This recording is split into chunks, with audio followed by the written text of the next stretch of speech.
Järgnevalt külastame Tartu loomemajanduskeskuse Hop disainikauplust. Mis on selle galeriipoe eripära? Sihtasutus Tartu loomemajanduskeskuse disainipood Hop Design asub Tartu vanalinnas, on tegutsenud veidi üle aasta ja on selline väike hubane koht. Meie poe üks eripäraseid on jätkusuutlikkus ja roheline mõttelaad.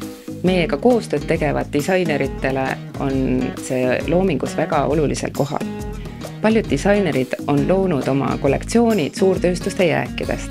Müüme oma poes ka näiteks geotekstiilijäätmetest pakendeid. Teatavasti võitis see bränd eelmisel aastal ajujahi saate. Siinses poes on müügil Eesti disainerite ehted, kotid, riided, jalanõud, kudumid ja kunst.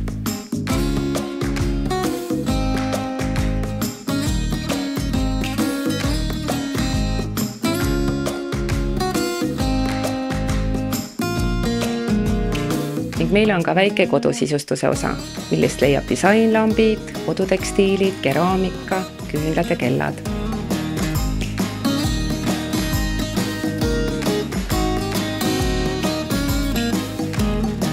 Hop disainipoel on mitu väljundit. Oleme kohalikele alustavatele disaineritele hüppelauaks, olles esimeseks müügiplatvormiks, samas müüme ka tuntud disainerite loomingut. Meilt leiavad toredaid disainkingitusi erinevateks tähtpäevadeks nii tartlased, linnakülalised kui ka turistid. Korraldame Eesti disainerite loomingut tutvustavaid pop-up müüke ja kohtumisüritusi. Hop disainipoes on müügil väga suur valik vastse kultuuripealinna Tartu 2024 sümboolikaga tooteid. Nendeks on kleidid, särgid, näiteks pusad, aksessuaarid ja meened.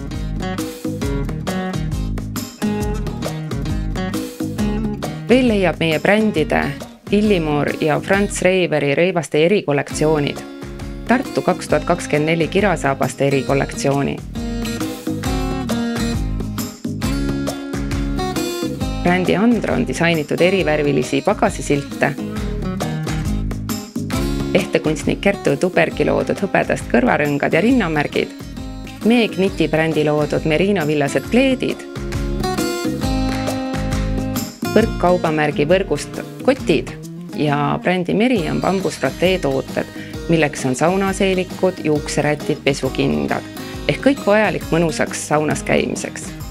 Uusi spetsiaalsed kultuuripealinna sümboliga tooteid on tulemas meile veelgi. Ootame külla Tartu vanalinnas Hop disainipoodi kõiki tartlasi ja Tartu linna külalisi.